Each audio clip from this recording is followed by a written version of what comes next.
The Hard Count is presented by BetMGM. As y'all know by now, we've teamed up with BetMGM this college football season.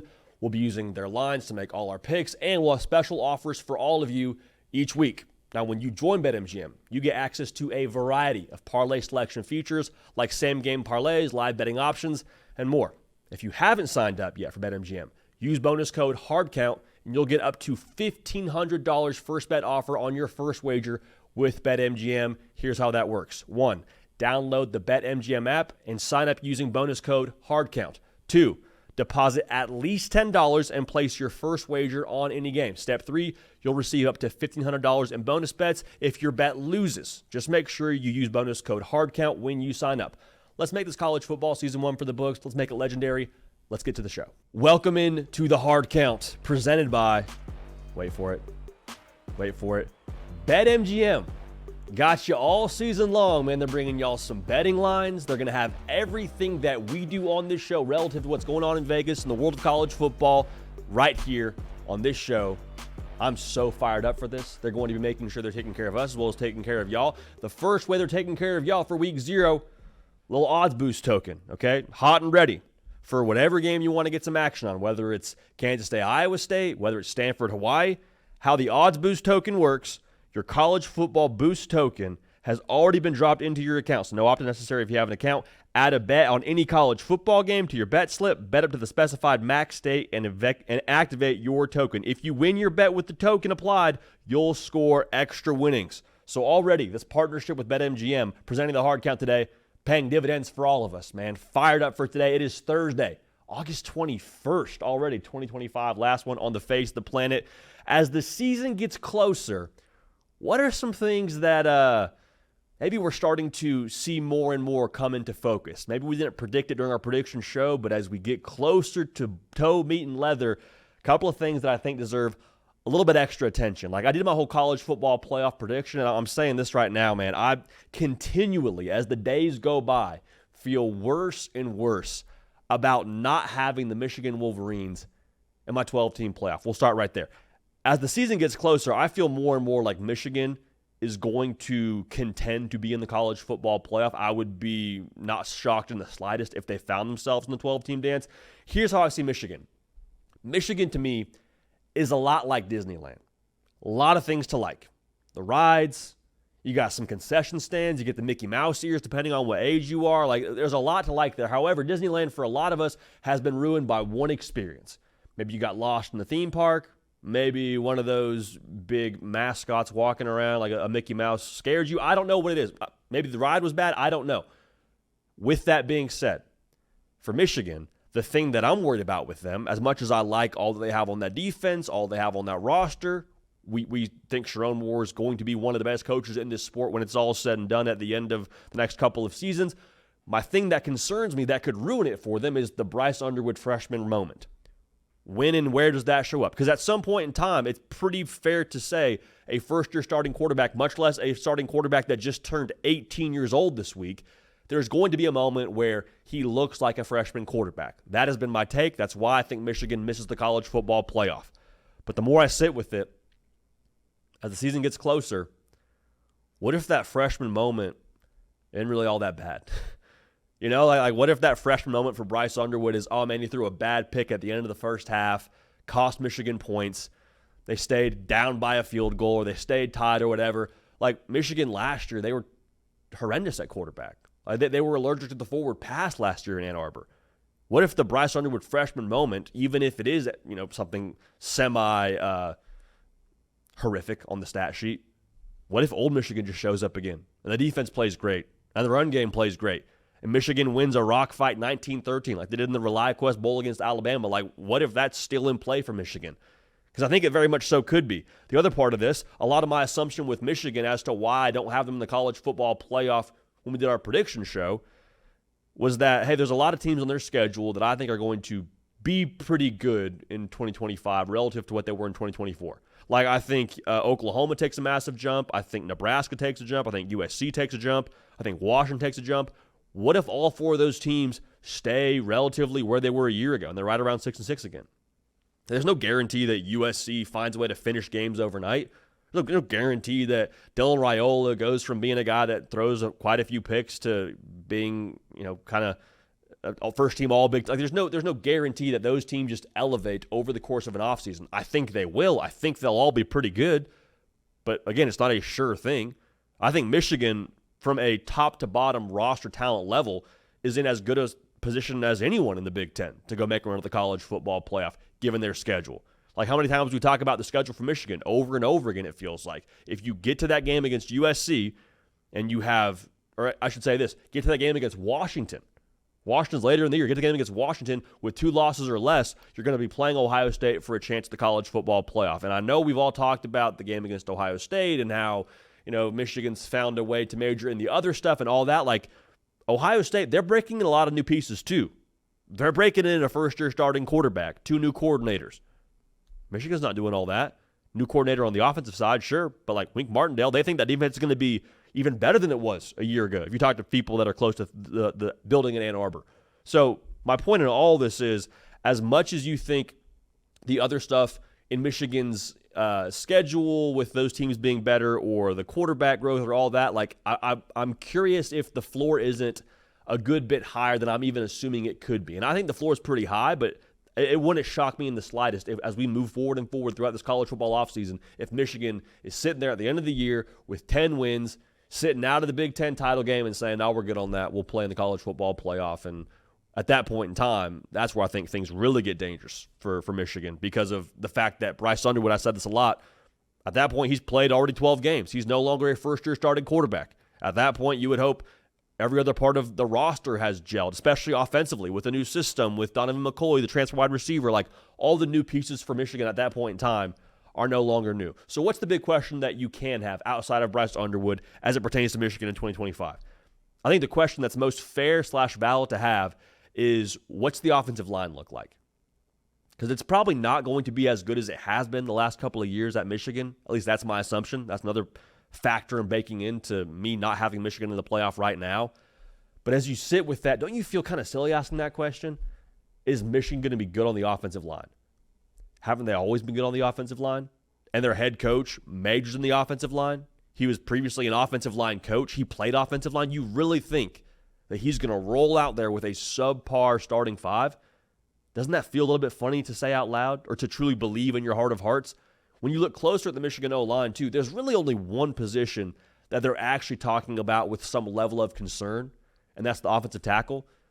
Yeah, it's a big position not have totally solidified, but if you feel pretty good about 3 or 4 other pieces on the offensive line, and we're just talking about the tackle spot, with Michigan's track record, probably going to be okay, right? Probably not going to be horrific. That's my thing. How bad can it really be for Michigan on the offensive line?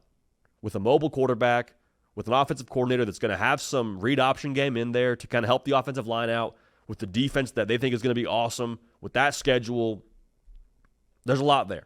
There's a lot there. So I'm not backing off my take. I'm just saying the closer we get to the college football season, the less great I feel not having Michigan in my college football playoff. Don't feel awesome. Could be eating some crow there, but if we do, we'll do that happily. So that's one team that I think is going to have a real shot to get in the college football playoff that we did not have in there. But there's one more that's got a special spot in our heart for those of y'all that have watched this show. And that's South Carolina. And the longer this thing goes, the offseason that is, the closer we get to the season, the less comfortable I feel not having South Carolina in my college football playoff. This is how it feels to me. You ever break up with somebody and you actually end up feeling worse for being the one that broke up with them than they feel?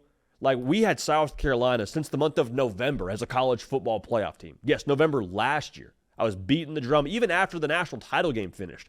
Went back to the hotel, recorded our show for the following morning. It was like 3, 4 a.m. I was like, yep, South Carolina right now, I'd view them as a playoff team. And we said that, and we said that, and we said that. Then it got to prediction day, and I was like, man, they do lose a Kyle Kennard.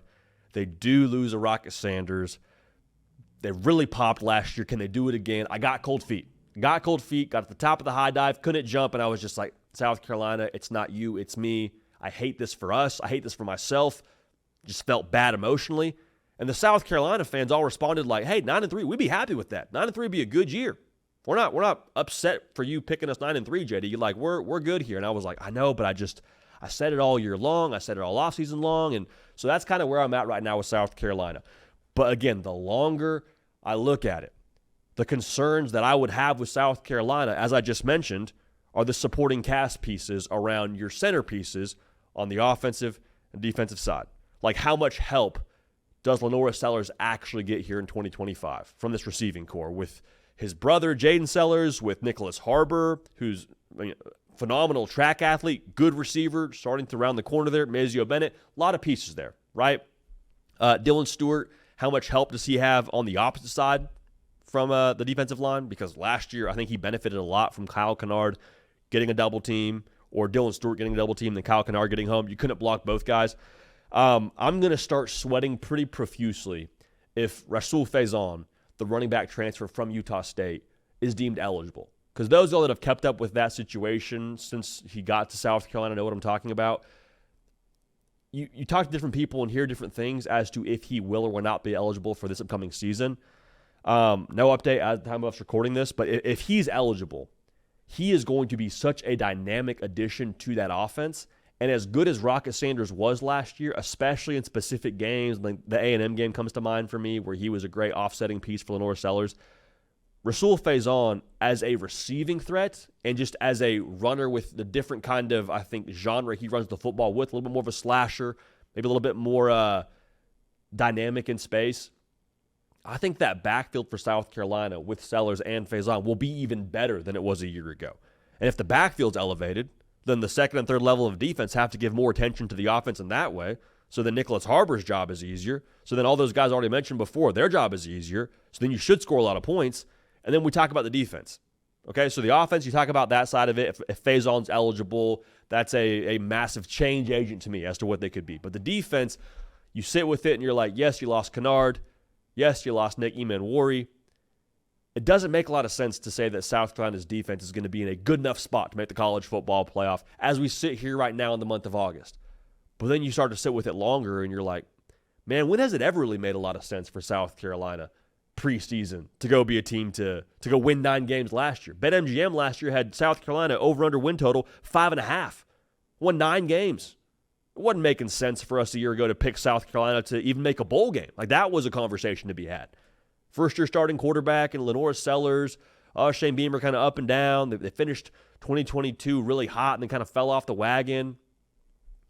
I think the trend right now for South Carolina going into 2025 is more reliable than the trend you had from 2022 going into 2023. Because in 2022, remember where you were if you're a South Carolina fan. You finished the year with 2 top 10 wins, and it was awesome. You beat Tennessee, you beat Clemson.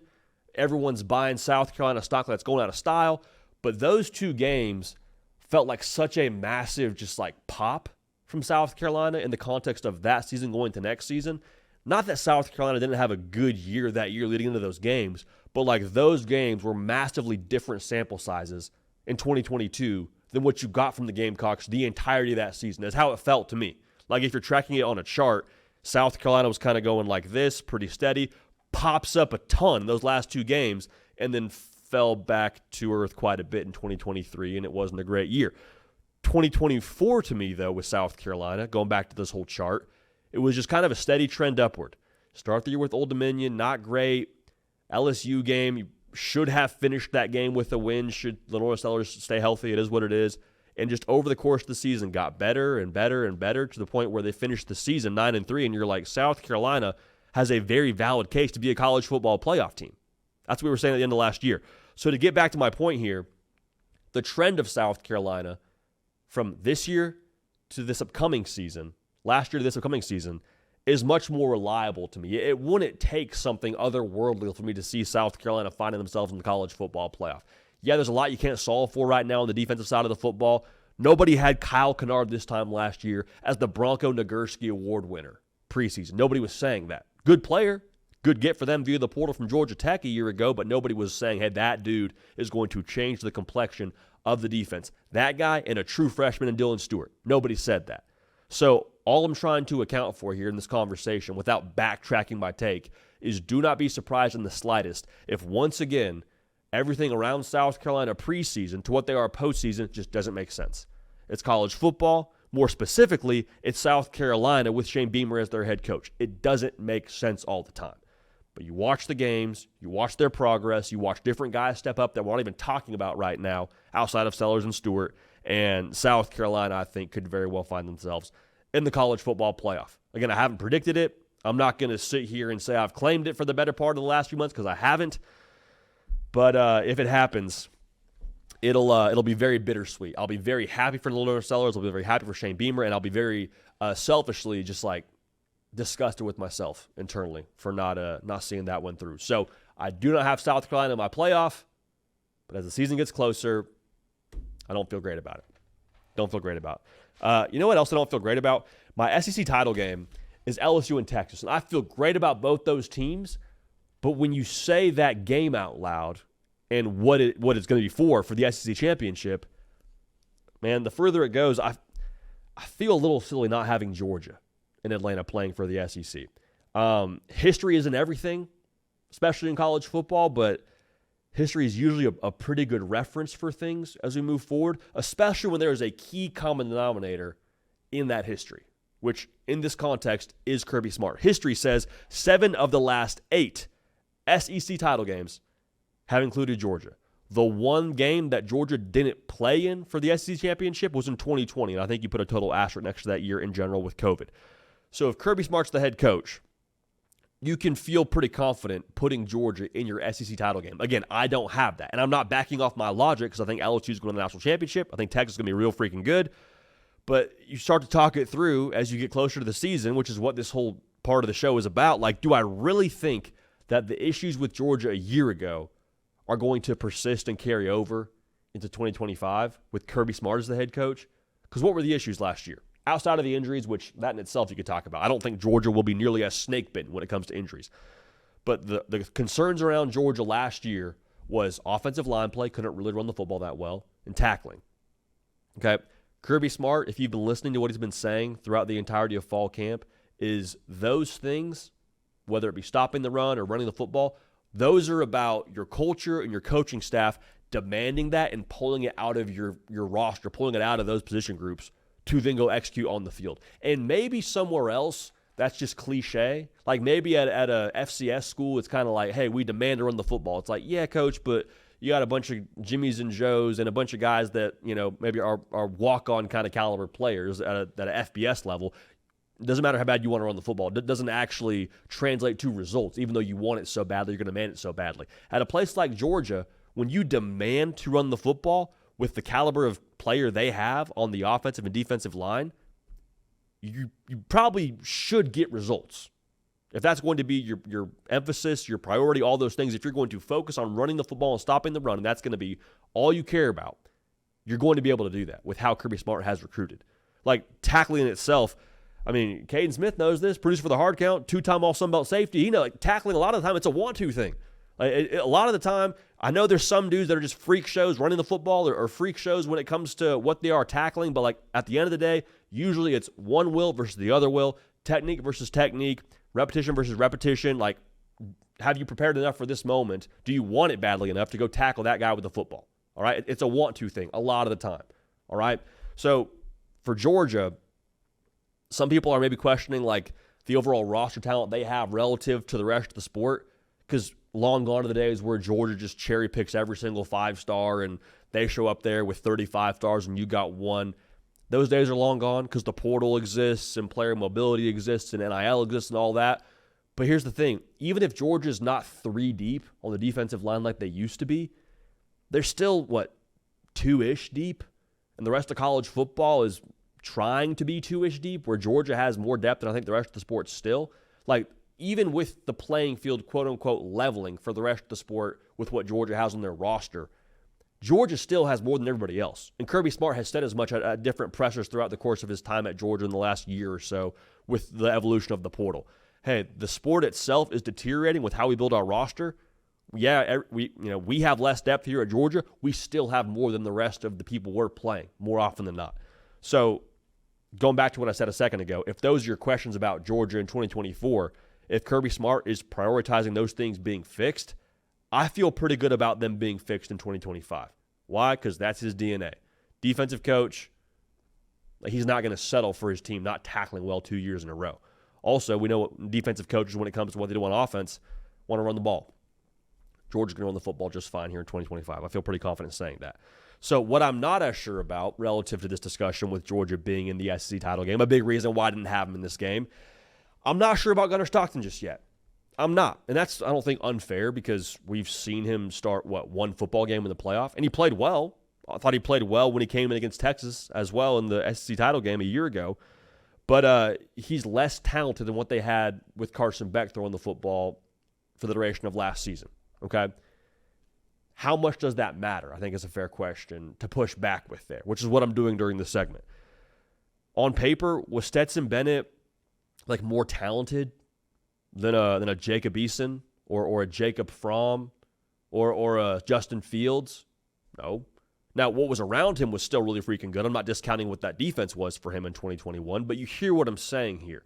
Like, at a certain level, with a roster like Georgia, I think your quarterback just has to be an activator. You know what I'm saying? It doesn't have to totally make sense. It doesn't have to be a thing where, he's got a bunch of stars next to his name, which, to be fair, Gunnar Stockton did have a lot of stars next to his name as a prospect. But it just kind of has to work. Your quarterback has to fit your system and, again, activate the rest of what you have on that offense. I'm no psychologist. I'm no lip reader. But I was watching the way that team responded to Gunnar Stockton when he came into the game against Texas, how that team responded to him when he was in the game against Notre Dame. That looked like a roster that was activating relative to Gunnar Stockton, relative to him being their guy, rallying around him, being down to go to war for 14. At a place like Georgia, with how much talent they have, I think that's all you need. I think that's really what makes the biggest difference. So, am I changing my pick for the SEC championship right now? Not necessarily. But I don't feel great as we get closer and closer to the season not having Georgia in that title game. So if we're wrong, won't be surprised. But I think Georgia, with the Gunnar Stockton activation factor, with how talented they are, with Kirby Smart fixing things from one year to the next, I think Georgia a bit motivated, chip on their shoulder. And if that's the case, Georgia is going to be a problem, I think, for the SEC and the rest of college football. For the record, I do have them in the playoff, in case that was any question. We're not disrespecting Georgia quite that much. One more thing I want to talk about here as we move forward into the rest of this show. As the season gets closer, I can't help but feel a little bit like, man, should I be higher on Florida than I am right now? And I got Florida winning 8 games, and with that schedule, that's pretty freaking good in my opinion. But the closer we get, I'm like, man, that roster is really good. Hey, DJ Lagway, when he's healthy, they are a bit of a force to be reckoned with. We saw that at the end of last season. I feel like maybe I should be higher on Florida than I am, and I'm already pretty high on Florida. We'll talk more about that here in a second. First things first, Florida fans, college football sickos, we're here. It's our time. Want y'all locked in to this channel, the On3 YouTube channel. The best way to do that is by being subscribed. All right, so if you haven't yet subscribed to the channel, want y'all a part of this. We are full speed ahead for really all year round, but especially during college football season. Also, quick note within that, if you get a membership at on3.com right now, get yourself a full year access to The Athletic. A lot of good stuff on The Athletic. Those of y'all that are already members at on3.com, you know there's a ton of good stuff over there. So, classic two birds, one stone situation. Get dialed in there. Full year of access to The Athletic when you join On3 today. All right? So, there's two things that make me on edge about Florida. One is the schedule. You're a Florida fan, you're just kind of rolling your eyes. We have to talk about it. It's irresponsible not to talk about it. The schedule is really, really tough for Florida. You know that. We know that. We move forward. Second thing that makes me on edge is the health of some key spots here. Like DJ Lagway, I understand there's a lot of confidence and optimism right now around how he's progressing. However, you start to stack these injuries on top of each other, and I just, at the very least, it makes me nervous. At the most, it makes me pretty cautious. Makes me a little hesitant in picking Florida in some of these spots. Also, the Dallas Wilson injury on top of that is just salt in the wound, okay? Here's what I would respond to myself in both those concerns. If Florida can establish some mojo early on in this season, they've proven they're dangerous. Why? We saw that at the end of last year. When they had some mojo and they had some belief, I think it started, quite frankly, in the first half of that Georgia game where they saw what they could be with DJ Lagway spinning the pill like a shady pharmacist. What is Florida if they are 3-1 or 4-0 after they play at LSU and at Miami? What are they? At the very least, I think they're a team with some belief. At the very least, I think they're a team that looks in the mirror and they're like, yeah, you know what? Last year wasn't a fluke. Yeah, actually, we are one of those teams that can give you problems any Saturday. We do belong on this field. They already believe that right now during fall camp, but when they get proof of concept, when they get more momentum in the context of 2025, again, undefeated or one loss after LSU and at Miami, then they get Texas, both teams off a bye week, but a look-ahead spot for Texas with Red River on the horizon, you got to go to Gainesville. That, to me, is just as teed up as it possibly can be with the number one team in America. Like, that in itself for Florida would be a very, very dangerous spot. Like, I go down the schedule here for Florida, and I don't find it that difficult for me personally to talk myself into some wins here. Like, the Georgia game's a great example. I think right now I'd lean Florida in that game. With what I saw in the first half with DJ Lagway, if he picks up where he left off in that game and he stays healthy, like, Florida might win that game a year ago, to be real with y'all. Like, I don't know. Like, the game against Ole Miss, you beat Ole Miss last year. And Ole Miss lost a first-round draft pick on the defensive line, a first-round draft pick at quarterback. You're telling me it's going to be more difficult to beat Ole Miss this year? Tennessee, when they come to the Swamp, I've heard so many times in my mentions how Tennessee just rolls into Florida, and that's already a guaranteed win for Florida, just by nature of where it's being played. Also, by the way, they have a new quarterback from their college football playoff team a year ago. They don't have the SEC Offensive Player of the Year anymore. Like, I don't have to squint too hard to see Florida winning that game. So you go down the line here, and it's like, man, I wonder if maybe I'm just a touch lower on Florida than I should be. Now, the health part is where I think I probably get a little bit more confidence in that 8-4 record that I haven't predicted at. But I think the question around the health is fair, but I also think it's fair to remember, like, DJ Lagway wasn't all the way healthy during that run a year ago, which I know is a big part of why I'm nervous about this trend in injuries to begin with. But, like, the question should be asked, how healthy do you need DJ Lagway to be a team that wins 9-10 games? Like, my gut and the logic, I think, says you need him probably as close to 100% as possible. It's what you prefer. But, like, that line of scrimmage is really freaking good. How many games is Florida going to win where neither team scores over 20? How many games can they win with that backfield, that offensive line that's one of the better offensive line units in America, a defensive line, that front seven that has, like, real depth?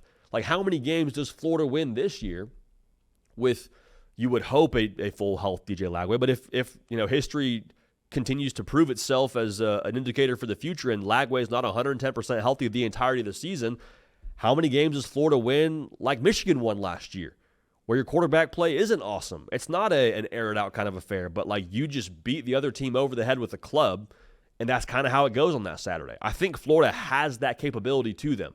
So to wrap it up here, like, the closer we get, the more I think we could be in for a season where we look at Florida at the end of a game in October, end of a game in November, and it's like, man, they didn't have a lot of things pregame listed in their favor, but just all the other stuff we talk about that makes a difference in college football games, culture, belief, battle scars, all those things, like, Florida has those in spades now. Look at last year. They honed in a lot of those from last year. Everyone thought Billy Napier was a dead man walking post A&M. Locker room didn't flinch. Lose your starting quarterback, team doesn't flinch. A lot of those guys back. Like, I think that tight-knit nature of what Florida is could be a big reason why they have success here in 2025, on top of what I just told you with the line of scrimmage play on both sides, on top of that running back room, on top of the skill players, and on top of potentially DJ Lagway being who we all believe he could eventually be if he's 100% healthy. So feel a little bit like maybe I should be higher on Florida than I am right now. It's a funny like, exercise to do, because as I'm saying all those things out loud, it's like, this guy's just totally backing off all those takes that he had throughout the entirety of the offseason. This guy's just trying to sit on both sides of the fence. I'm not changing anything I said during our prediction show. I'm not taking anything back. I am just saying, as we get closer to the season, those are some things that I wouldn't be shocked in the slightest by if they ended up rolling that way. But, you know, we got week 0 this week, and we are fired up for it. I know you're fired up for it. We are, hey, follow me on the socials. We'll have a little week 0 parlay we're going to serve up for you there. So make sure you're dialed in at JD PicKell, Instagram and on Twitter. But week 1 is around the corner. And I feel like with all the coverage we're going to have for week 1 on the show next week, it'd be fair to give us a little appetizer right now. Full prediction show on Tuesday. But what are some things we're going to learn from these big matchups in week 1?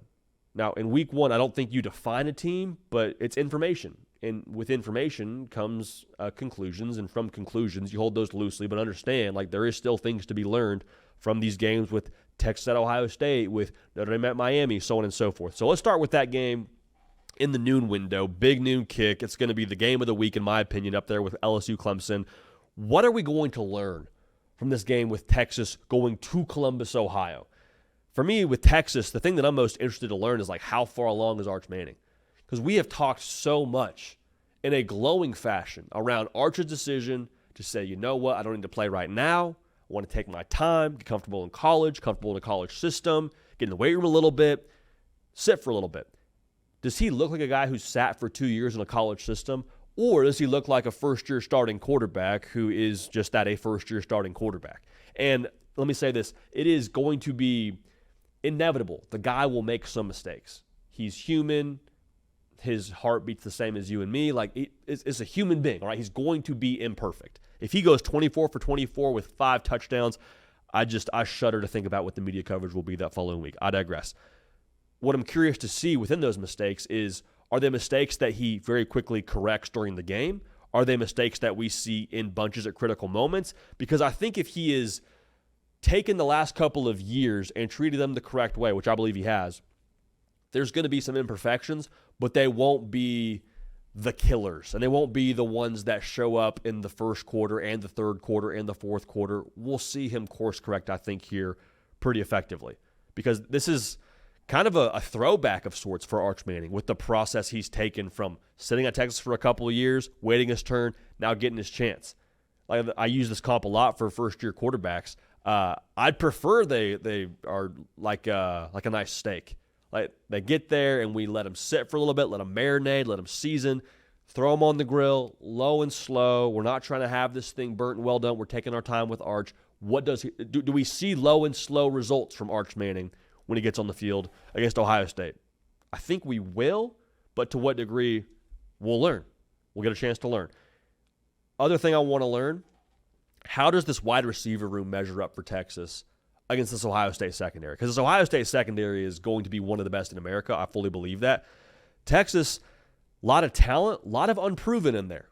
Like, Ryan Wingo, but outside of that, I don't know exactly what Parker Livingstone's going to be. I think he's going to be good. I don't know exactly what an Emmett Mosley could look like. I think he's going to be good, but I don't know what he looks like in Steve Sarkisian's system.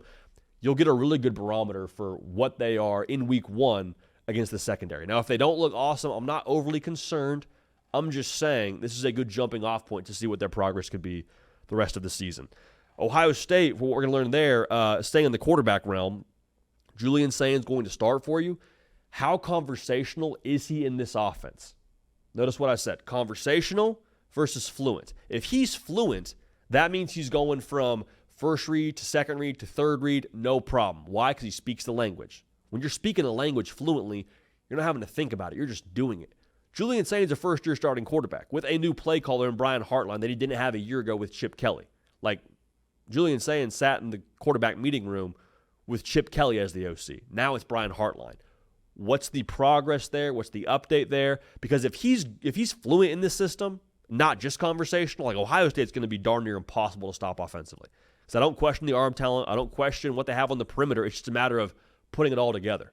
If he's forcing it to Jeremiah Smith, though, and it's like he looks uncomfortable, where's number 4, put it up for him, not a bad, way to go about living your life if you're the quarterback at Ohio State, but not necessarily the most foolproof approach either. You can force the ball to Jeremiah Smith and get away with it a lot. I don't think you get away with it every time, especially against this Texas defense. So that's my first thing I'm excited to learn. Second thing I'm excited to learn, what's the new flavor of this Ohio State defense? Because Matt Patricia now calling the show on defense. I've had my reservations openly, excited to see what it is. We know what Jim Knowles would have rolled out in this game a year ago. First-year guy in Arch Manning. Jim Knowles is saying, all right, hope you like smoothies. Breaking out the blender for you, Arch. Get ready. We're rocking and rolling safeties. We're bringing complex looks. It's exotic coverages. It's all that in a bag of chips. This is what I would call a bag game for Matt Patricia. Do we see the same level of complexities from him? Do we just see him take Jim Knowles' system, kind of make it his own a little bit, but for the most part, it's still, we're going to try and shake you up, Etch-a-Sketch style, Arch, make you confused, bring pressure, all that, and here's how we're going to play the game. Hope you studied. Or is it Matt Patricia saying, you know what? I got some really freaking good players. Like Sonny Styles may end up being the best linebacker in America this year. Caleb Downs might be the best defensive player in college football this year. I'm just going to say my guys are as good as your guys, if not better than your guys. I'm going to play straight up. Arch, go execute. If you do that in a road environment that you would hope Columbus is for this game, more power to you. But like, it's not going to be because I tried to reinvent the wheel and try to, outthink the room with how talented we are. I'm just going to let my guys play. And this game in itself isn't like the tell-all for what Matt Patricia is going to be as the DC for Ohio State. But I do think it gives us, just what I said for the receiver room for Texas, it gives us a jumping off point for what they're going to be in the future, especially in big games. Like whenever Ohio State plays Penn State in the future, I'm going back to this game and saying, okay, what did Matt Patricia dial up in the biggest spot for this Ohio State defense? What could he dial up? It'll tell us a lot. It'll give us a flavor. I'm excited to learn in that game, man. It'll be a lot of fun. Next game I want to talk about is Alabama at Florida State. Now, what I think we'll learn about Alabama right off the bat is where's the psyche, mentality, edge, all those things. Because when you talk about what like Nick Saban teams would have done to a quarterback, that's talking about how he's going to tear him up and talking about how their head coach can't save them. It would be what the Bama Twitter community calls joyless murder ball. Like it would be ugly. It would be unsavory. It would be inappropriate. You would not let your kids in the room to watch the second half of that game. It would be a beatdown of epic proportions.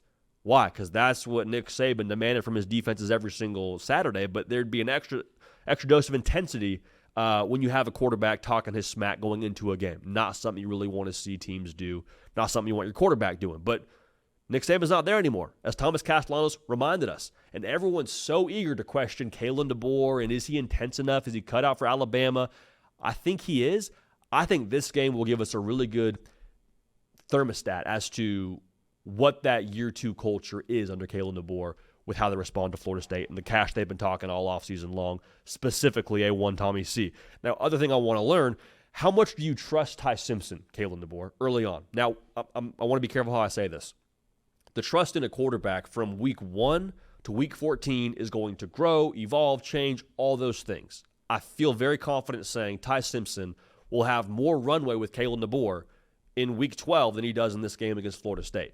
But the jumping off point to me is curious because like if you believe in Ty Simpson to where it's like, hey, Ty, you got the system down pat. We trust you to make it all go. We're hucking this thing, dude. Like Kalen DeBoer, historically speaking, wants to throw the football 30 times a game. That's what he averaged at Fresno State. That's what he averaged at Washington. He wants to throw the football. Wants to run it too, but he wants to throw the football. Did not do that last year with Jalen Milroe. Why? Because he wasn't 110% sure what he was getting from Jalen Milroe, right? Like you weren't sure what you were getting from number 4 any given Saturday.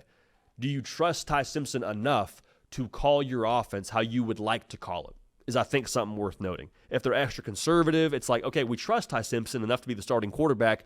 We're going to give it a little bit more time before we totally hand over the full deluxe edition of our playbook here in 2025. Now, for Florida State, I'm just curious what kind of chops this offense has.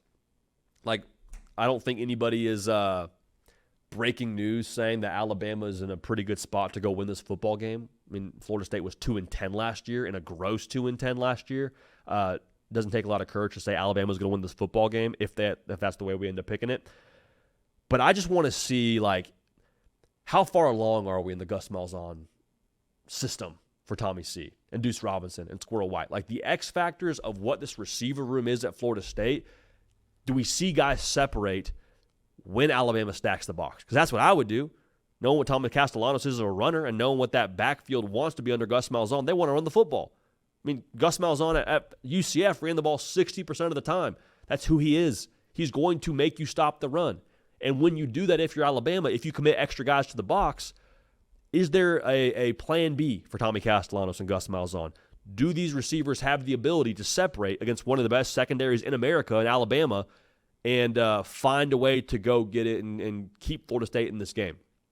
Right, that is going to be a massive part of this whole thing. Because if you can do it against Bama, even just a little bit, even if you don't win the football game, if you can just score like 24 points against Bama, which sounds like we're talking loser mentality here, we kind of are. If you score 24 against Bama, how many can you score against Virginia? How many can you score against Florida towards the end of the year? Just food for thought here. I think we find out how much like muscle and chops this Florida State offense has. Other thing I want to track is kind of a situational thing to keep a pulse on, but I think we're all going to talk about this ahead of next week anyway, so might as well get to it. If this thing starts to go how Vegas thinks it could go, Bama double digits, Bama starts to apply pressure, we finish the first half and Bama's covering that 2 scores. Where does Florida State go psychologically? How resilient is that new group? Because I said on the show yesterday, you got name tags in at Florida State's building, or you should have name tags. Bunch of new coaches, 45 new players. It should be a new mentality.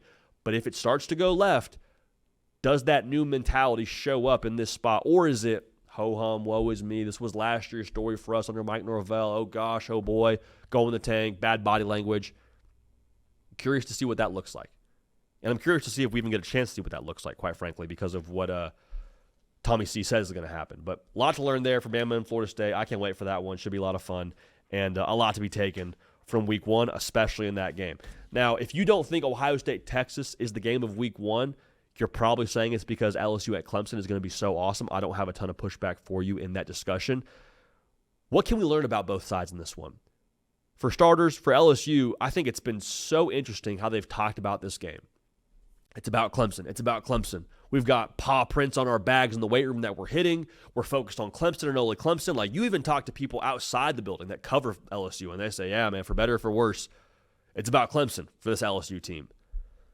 What's your ability, if you're Brian Kelly and this staff, to emotionally prepare and calibrate your team for this game? Because there is such a thing as being too wound up and too focused on an opponent.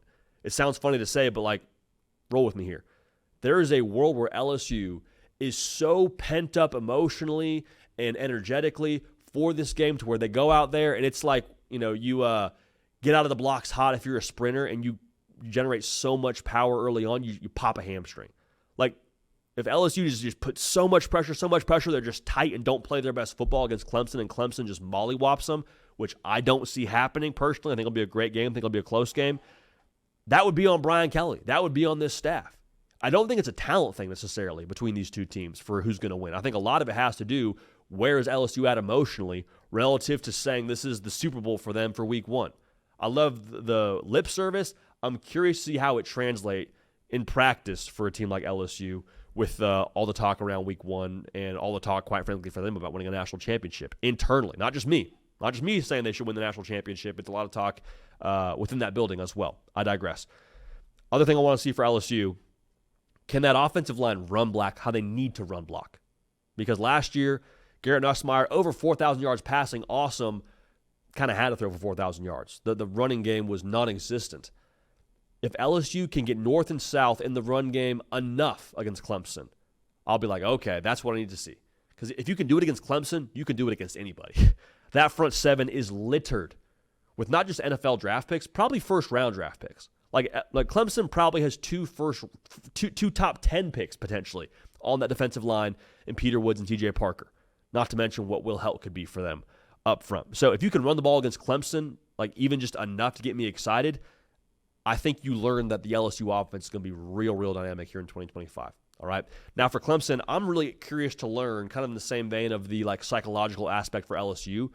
What's the psyche at for a Cade Klubnik? Because those great Clemson quarterbacks that we've started to just consciously or subconsciously compare Klubnik to, Deshaun Watson, Trevor Lawrence, heck, throw Taj Boyd in there. What were they all so good at doing? When those lights were bright and that moment was big, they played their best football. They did. Now, this is not a playoff game, not a conference title game, which Cade Klubnik has both played in. But in terms of the buildup around this year for Clemson and Cade Klubnik specifically, lights are pretty bright for this one, man. A lot of pressure in this one. Joel Klatt picked him the other day to win the national championship. There's real extra pressure, I think, on that paw print logo on Cade Klubnik that I don't know we've had really since those national title days for the Tigers under Dabo Swinney. How dialed in to meet the moment is a one Cade Klubnik? Because as good as I think this roster is on defense, as good as they are now at the skill players, it's still about number 2 pulling the trigger and making it all go. You're not game managing your way to a win over LSU, in my opinion, for number 2 in Cade Klubnik. I think if he's dialed in and meets the moment and he's firing on all cylinders and it's like a pickup from the second half of what that game was against Texas for Cade Klubnik, it's going to be a lot of fun to watch. And it'll tell me a lot, too, about what he's going to be the rest of the way, because I don't see a toe stub moment for Clemson or the Tigers if they can get past LSU. And they have the competitive stamina to get past LSU. Last thing I want to see from Clemson, last thing I want to learn about Clemson, do they have a bell cow at running back? Because Gideon Davidson's going to be awesome, I think, long-term for them. He's a true freshman. Adam Randall, pivoting from receiver to running back, it sounds like in a more full-time capacity is like the feel I get. I don't know, but like going back to those great Clemson teams, had a great quarterback. Well, they also have a great running back, ETN, Gallman. Like, you can close your eyes and see the number 9 jersey for Clemson doing ridiculous things in the open field, catching the ball, a guy you could depend on in 3rd and short, 4th and short to go get you that extra 1.5 yards, 2 yards you needed to extend the drive, put the game on ice, whatever it was. Does Clemson have that? Because I think this LSU D-line is a lot better than people realize, a lot deeper than people realize. At the very least, that Blake Baker defense will play with some aggression. All right, so we're going to learn a lot about that running back room for Clemson here, I think, very early on this college football season. Notre Dame at Miami, we'll go quick here for these last two. We said this with Notre Dame yesterday. Is quarterback decided for them? Is it? I mean, social media team says it is, but is it like actually decided? Because if CJ Carr, who's going to start this game for you, goes out there and throws 2 picks, even if you win and he throws 2 picks, are you really going into the bye week ahead of a game against A&M where you say, yep, we're good. No, we're let it ride. We're good. The roster's too good for that. Roster's way too good for that, to not have 110% confidence in who you have pulling the trigger. On top of that, Kenny Minchey, from what we heard, he had the edge throughout a lot of fall camp. Like, the buzz was very real around Kenny Minchey being your starting quarterback, so much so that your boy here contemplated the idea of like, hey, should we have a Kenny Minchey name the starting quarterback at Notre Dame video ready to go if and when that becomes a reality for the Fighting Irish? Like, when that news drops, we just hit publish on that video. Breaking news, cool, we already got it. Like, I thought that was a strong enough possibility to consider doing that, which tells me Kenny Minchey, really freaking good. You can trust him to start at quarterback for you. If you don't look awesome against Miami, CJ Carr, I think that conversation around should we play Minchey gets very, very real. Not just because he didn't look awesome, but because you got a guy that you truly think you can win with in a one Kenny Minchey based on the buzz from fall camp. Now, on the opposite side, if CJ Carr is dealing the pill and he's just slashing and dashing and slicing and dicing and all the words that rhyme and he just looks awesome, then it's like, okay, we got our guy. No ifs, ands, or buts about it. CJ Carr, let's roll. Right? You'd like to feel that way coming out of this upcoming weekend or this first upcoming game for you if you're Notre Dame as you go to Miami. Now, for Miami, there's a couple of thoughts here. One is, where are you at with receiver? 2, how fixed is the defense? Now, defense last year, especially in the secondary, just like towards the end of the year, got exposed. They think they're deeper there. That's going to be tested by Mike Denbrock. He wants to push the ball downfield. Right? We're going to find out real early if that defense on the back end is fixed, because Notre Dame's got some guys that can attack you in a very real way. And if it's fixed in the secondary for Miami against this outfit, I'm going to have a lot of confidence in what they're going to be in the ACC going forward. But for Miami at the wide receiver position, kind of that same conversation around, being tested. Notre Dame's going to play man. I can tell you right now, before we even do our game breakdown, they're going to play man coverage and apply pressure. So if you're Malachi Toney, you're Keelan Marion, you're Josiah Trader, if you can separate versus that secondary for Notre Dame, it's going to be really freaking good in man coverage, you're going to have a chance to go win this football game and have a chance to go do some really good things the rest of the season. So a lot to be learned in that one. I think that's one of the sneakier playoff stakes games early on in the season, to be honest with you, with Notre Dame not playing in a conference and the just craziness that could ensue in the ACC and what Miami learned last year. 10-2 may not be good enough if you don't win the conference in the ACC. A lot to be gleaned from there. It's going to be a lot of fun, and I cannot wait to watch that one. Last one here to touch on from week 1, Tennessee and Syracuse. Joey Aguilar is going to start for you if you're Tennessee. I just want to learn if they are actually playing at the tempo Josh Heupel wants to play with, because Joey Aguilar transfers in, misses spring practice. He was named the starter, so it tells me they feel confident he can play fast enough. But fast enough and how fast Josh Heupel really wants to go, I think, are two different things. Like, Josh Heupel wants to snap the football every 20 seconds. Okay? Why? Tire out the defense, can't get their signals in, able to play a defense that's not all the way set. Like, a lot of advantages to the up-tempo level that Josh Heupel wants to run the system. How do you do that? Your quarterback knows everything that's happening on the field, has a great feel for the game flow, all those things. If he has that in spades and has that all the way dialed in, then Tennessee might boat race Syracuse, just to keep it a buck here. Like that might be the case. But if he doesn't, they got to play slow. It doesn't necessarily favor Syracuse in this matchup. It just doesn't help Tennessee. And that's not a world you want to be in week one, breaking a new starting quarterback. So how fast is he able to play? A massive part of this discussion for me as we look at this game. Now, a part of that now, with how successful Joey Aguilar maybe will be here early in week one, where's that receiver room at? Because I have a feeling now Josh Heupel is going to dial up some winners.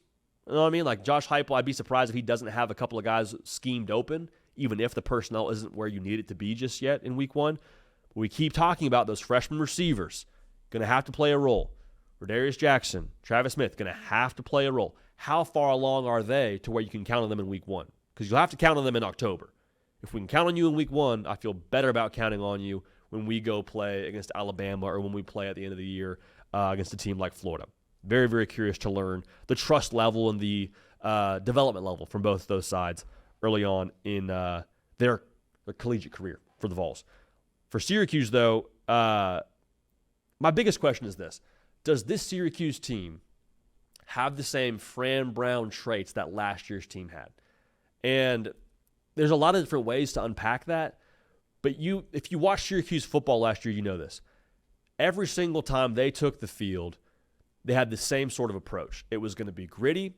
It was going to be, you got to deal with us for 4 quarters. It was, you better bring your A game, we're bringing ours. It was a very consistent outfit except for one game from Syracuse a year ago. And to me, if you can tell me that's going to be Syracuse here in 2025 in week one, I'm going to trust that that's going to eventually pay dividends for them and win them games down the line. Because, like, your quarterback play is going to be all over the place with Steve Angeli, I think, in week one. He missed spring practice. We'll see what he is. But, like, the way you do things and the temperature of your football team being the same year in and year out, at that point, then, like, if that's going to be Fran Brown and Syracuse every single year, we can just go ahead and pencil them in as a team that's going to be in that upper tier in the ACC for years to come. And I don't want to oversimplify this because we're not really unpacking the X's and O's of this for week one for Syracuse as of right now. We'll do that on the prediction video. But I really do think that the mentality, the traits, the feel of this Syracuse roster is it a carryover from the run that last year was with how edgy they were. Because they kind of had a reason to be edgy a year ago, right? Like Kyle McCord, spurned by Ohio State. He comes over. He's trying to prove himself. Fran Brown's got this track record where he's like, people told me I wasn't a head coach and I wasn't good enough to coach certain places. They had a very, like, edge chip on their shoulder kind of feel. Steve Angeli's got the chip, but, like, Syracuse was really good last year and proved a lot of people wrong. Does that chip carry over after success from last season is my biggest thing I want to learn. And if that's the case, again, Syracuse is going to be a lot of fun to watch in the ACC. So I'm fired up, man. Going to be a phenomenal Week 0 slate, phenomenal Week 1 slate. Want to finish the show with this. If you tuned into our last Thursday show, then you're already on board with this. But we care about not just the person, the player, but the person and the listener here. Great coaches always say this. They always give us that speech. Care about you as a person as well as who you are as a player. Care about you as a listener on this show. Also care about you as a person. So I want to take your calls right now, 629-888-3931. Leave us a voicemail there. Give us a college football take, but also tell us what you got going on off the field. One of you gave us a call, said you got some wedding planning issues you've run into, and just want to talk about it, okay? Go ahead and take a listen. JD, a longtime listener, might not provide the name because the old ball and chain might be listening, but doing some wedding planning coming up. It's been a long time, but booked our venue. It's October 16th, 2027. That's right in the smack dab middle of the college season. I am a little scared on, one, how I tell the friends, two, just how I'm going to be viewed in general. Am I a bad guy for this? Should I call off the wedding? I'm just kind of, October wedding. I never planned on it. I was more of a summer guy. I kind of thought that's how it works, but I guess college football season is it. I just need a little bit of help, some guidance. Just how do I go about that? How do I make this good for myself? How do I make sure all of my friends don't hate me? But I'm just trying to fix it. Let me know. Thanks. Yeah, well, one, it's very real of you to bring that to us here on this show. And just to be vulnerable, say, I'm thinking about this, I'm worried about this, I'm thinking about others. The situation you find yourself in, you're not a bad person, you're not a bad guy. That's the first part of this. I would also say you've got some runway here. 2027, a lot of things can change in a week, much less several months to a couple years, all right? So you got some runway here is what I would encourage you in. Second thing I would say, though, the greatest pushback I think you can give here to your fiance is, hey, listen, I love you, you love me. Ideally now, we're going to be married for a very long time. We want to have a lot of happy anniversaries, a lot of great years together. If we keep this wedding date, if we keep this wedding in October, our anniversary is going to fall on a college football Saturday a lot of the time throughout the course of our marriage. At the very least, it's going to be in the fall. It's going to interfere with a lot of different college football plans and trips. And again, you love me, you know I care about this. So, babe, can we talk about moving this wedding up a little bit? Can we talk about moving it back a little bit? I mean, heck, the playoff right now ends late January. Can we do a February wedding? That's what my wedding was in February. Food for thought, a little bit biased there. If there's some pushback there and it gets shut down, hey, sorry, deposit's in, can't do anything. Hey, if you get stonewalled there, here's what I would say. The concession you can make to your friends, which is a big one that you talked through during that voicemail, which is a great thought by you. Don't want people to hate me. I want to make sure I do right by my boys that are going to try to be watching college football, I'm imagining, on that day. If all else fails, here's what you do. TVs at the reception, a bunch of them. Just make sure they know, hey, I know that you'd rather be watching college football than at this reception. I'm glad you're here. We got Bama, Tennessee there. We got Ohio State, Penn State there. We got all the big games for whatever that weekend has in store for you in October 16, 2027. Make sure there is easy access viewing for your wedding party. I think that's a big part of this. But, yeah, great thought there. Appreciate you thinking about that, and we will eagerly await what comes of that result, but appreciate you calling in. Next one up, we got a tale as old as time, man. Early kick versus daughter's recital. Take a listen. Hey, JD, this is JD out of Provo, Utah. I'm a diehard Longhorns fan, always have been. Big hype for the game going on up in Columbus, Ohio on the 30th. It's a 10 a.m. kickoff for me here in Utah. The downside is my daughter's got a dance performance at 10 a.m. that day. And so I'm really torn between going and watching my daughter perform or catching the entirety of the game.